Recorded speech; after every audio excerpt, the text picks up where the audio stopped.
हर हर महादेव दोस्तों, राधे कृष्णा। भगवान श्री कृष्ण बता रहे हैं धर्मराज युधिष्ठिर को कि एक बार राजा मंधाता के पूछने पर एक समय महात्मा वशिष्ठ जी ने कहा था, शुक्ल पक्ष की एकादशी का नाम आमल की एकादशी है। इसका पवित्र व्रत विष्णु लोक की प्राप्ति कराने वाला है।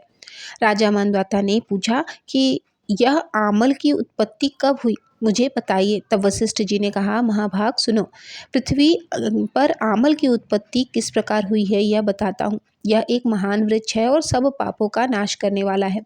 भगवान श्री विष्णु के थूकने पर उनके मुख से चंद्रमा के समान कांत एक बिंदु प्रकट हुआ। वह बिंदु पृथ्वी पर जा गिरा और उसी से आंवले की अर्थात आंवले का महान वृक्ष उत्पन्न हुआ। यह सभी वृक्षों का आदिभूत कहलाता है। इसी समय समस्त प्रजाजनों की सृष्टि करने के लिए भगवान ने ब्रह्मा जी को भी उत्पन्न किया। उन्हीं से इन प्रजाओं की सृष्टि हुई। देवता, दानव, गंधर्व, यक्ष, राक्षस, नाग तथा निर्मल अंतःकरण वाले महर्षियों को ब्रह्मा जी ने जन्म दिया। उनमें से देवता और ऋषि उस स्थान पर आए जहाँ विष्णु प्रिया आम्ल की वृक्ष का वृक्ष था। महाभाग उसे देखकर देवताओं को बड़ा विस्मय हुआ। वे एक दूसरे पर दृष्टिपात करते हुए उत्कंठापूर्वक उस वृक्ष की ओर देखने लगे और खड़े खड़े सोचने लगे कि अभी तक जितने भी वृक्ष हैं वो पूर्व कल्प की तरह हैं, जो सब के सब हमारे परिचित हैं, किंतु इस अद्भुत वृक्ष को हम नहीं जानते।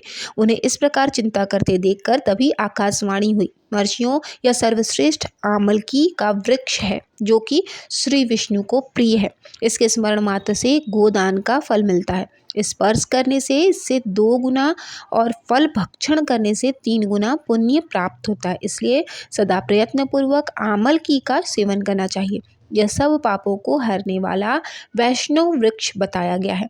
इसके मूल भाग में श्री विष्णु, ऊपरी भाग में श्री ब्रह्मा, स्कंद में परमेश्वर भगवान रुद्र, शाखाओं में मुनि, टहनियों में देवता, पत्तों में वसु, फूलों में मरुदगण और फलों में समस्त प्रजापति वास करते हैं। आमल की सर्वदेव में बताई गई है, इसलिए इसे आप इसका पूजन करें। एकादशी के दिन इसका भोग करें और कहीं अगर आपको ना मिले तो आप कम से कम मानसिक रूप से इसका जरूर ध्यान करें, ताकि आपको गोदान का फल बराबर मिल सके। भगवान विष्णु का कथन सुनकर उन ब्रह्म कुमार महर्षियों ने के नेत्र आश्चर्यचकित हो उठे। उन्हें बड़ा विस्मय हुआ। वे आदि अंत रहित भगवान की स्तुति करने लगे। वहाँ पर उन्हें एक कथा भी सुनाई गई। कथा के अनुसार एक वैदिश नाम का नगर था, जिसमें ब्राह्मण, क्षत्रिय, वैश्य और शूद्र चारों वर्ण आनंद सहित रहा करते थे। उस नगर में सदैव वेद ध्वनि गूंजा करती थी तथा पापी, दुराचारी और नास्तिक उस नगर में कोई नहीं था। उस नगर में चैत्रथ नाम का चंद्रवंशी राजा राज्य करता था। वह अत्यंत विद्वान और धर्मी था। उस नगर में कोई भी व्यक्ति दरिद्र और कंजूस नहीं था। सभी नगरवासी विष्णु भक्त थे और आबाल वृद्ध, स्त्री पुरुष एकादशी का सभी व्रत किया करते थे। एक समय फाल्गुन माह के शुक्ल पक्ष की आमल की एकादशी आई।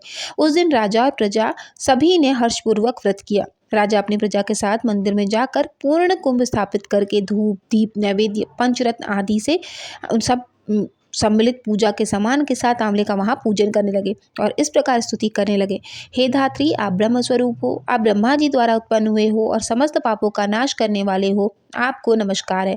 अब आप मेरा अर्घ्य स्वीकार करो। आप श्री रामचंद्र जी द्वारा सम्मानित हो। मैं आपकी प्रार्थना करता हूँ, अतः आप मेरे समस्त पापों का नाश करो। फिर उस मंदिर में सभी ने रात्रि को जागरण किया। रात्रि के समय वहाँ एक बहेलिया आया जो अत्यंत पापी और दुराचारी था। वह अपने कुटुंब का पालन जीव हत्या करके किया करता था। भूख और प्यास से अत्यंत व्याकुल हो वह बहेलिया उस जागरण को देखने के लिए मंदिर के कोने में बैठ गया और भगवान विष्णु तथा एकादशी महात्म्य की कथा को भी सुनने लगा। इस प्रकार अन्य मनुष्यों की तरह उसने भी सारी रात जाग कर बिता दी। प्रातःकाल होते ही सब लोग अपने अपने घर चले गए। बहेलिया भी अपने घर चला गया। घर जाकर उसने भोजन किया। कुछ समय बीतने के पश्चात उस बहेलिये की मृत्यु हो गई, मगर उस आमल की एकादशी के व्रत के कारण और जागरण से उसने अगले जन्म में राजा विदुरथ के घर पे जन्म लिया और उसका नाम वसुरथ रखा गया। युवा होने पर वह चतुरंगिणी सेना के सहित धन धान्य से युक्त होकर 10,000 ग्रामों का पालन करने लगा। वह तेज में सूर्य के समान, कांत में चंद्रमा के समान, वीरता में भगवान विष्णु के समान और क्षमा में पृथ्वी के समान था। वह अत्यंत धार्मिक, सत्यवादी, कर्मवीर और विष्णु भक्त था। वह प्रजा का समान भाव से पालन करता था। दान देना उसका नित्य कर्तव्य था। एक दिन राजा शंकर खेलने के लिए गए। देव योग से वह मार्ग भूल गए और दिशा ज्ञान न होने के कारण वह उसी वन में एक वृक्ष के नीचे सो गए। थोड़ी देर बाद पहाड़ी पर म्लेच्छ वहां पर आ गए और राजा को अकेला देखकर मारो मारो शब्द कहते हुए राजा की ओर दौड़ पड़े। म्लेच्छ कहने लगे कि इसी दुष्ट राजा ने हमारे माता पिता पुत्र पौत्र आदि अन्य संबंधियों को मारा है और देश से निकाल दिया है, इसको अवश्य मारना चाहिए। ऐसा कहकर विमलेच्छ और उस राजा को मारने के लिए सभी दौड़ पड़े। अनेक प्रकार के अस्त्र शस्त्र उसके ऊपर फेंकने लगे। वे सब अस्त्र शस्त्र राजा के शरीर पर गिरते ही नष्ट हो जाते और उनका वार पुष्प के समान प्रतीत होता। यह सब देखते ही वे सब उल्टा उन्हीं पर प्रहार करने लगे, जिससे वे मूर्छित होकर गिरने लगे। उसी समय राजा के शरीर से एक दिव्य स्त्री उत्पन्न हुई। वह स्त्री अत्यंत सुंदर होते हुए भी उसकी भ्रुकुटी टेढ़ी थी। उसकी आंखों से लाल लाल अग्नि निकल रही थी, जिससे वह दूसरे काल के समान प्रतीत होती थी। वह मलेच्छों को मारने के लिए दौड़ी और थोड़ी ही देर में उसने सब मलेच्छों को मार के किनारे कर दिया। जब राजा सोकर उठा तो उसने मलेच्छों को मरा हुआ देखकर कहा कि इन शत्रुओं को किसने मारा है और इस वन में मेरा कौन हितैषी रहता है। वह ऐसा विचार कर ही रहा था कि आकाशवाणी हुई, हे राजन, संसार में श्री विष्णु के भक्त के जो भक्त हैं उनके मदद हमेशा भगवान विष्णु ही करते हैं। इस आकाशवाणी को सुनकर राजा अपने राज्य में आ गया और सुखपूर्वक राज्य करने लगा। भगवान श्री कृष्ण कहते हैं, हे राजन, यह आमल की एकादशी के व्रत के प्रभाव हैं। जो मनुष्य इस आमल की एकादशी का सच्चे मन से और श्रद्धा से निष्ठा के साथ व्रत करते हैं, वे प्रत्येक कार्य में सफल होकर अंत में वैकुंठ लोक को जाते हैं। इस तरह से यहाँ पर कथा समाप्त होती है। सभी प्रेम से बोलिए आमल की एकादशी की जय। आइए अब हम सभी मिलकर प्रेम से एकादशी माता की का ध्यान करते हैं और कथा का श्रवण अवश्य करें। साथ ही कमेंट बॉक्स में राधे राधे या ओम नमो भगवते वासुदेवाय नमः लिखना ना भूलें। मिलेंगे नेक्स्ट वीडियो में, तब तक के लिए हर हर महादेव।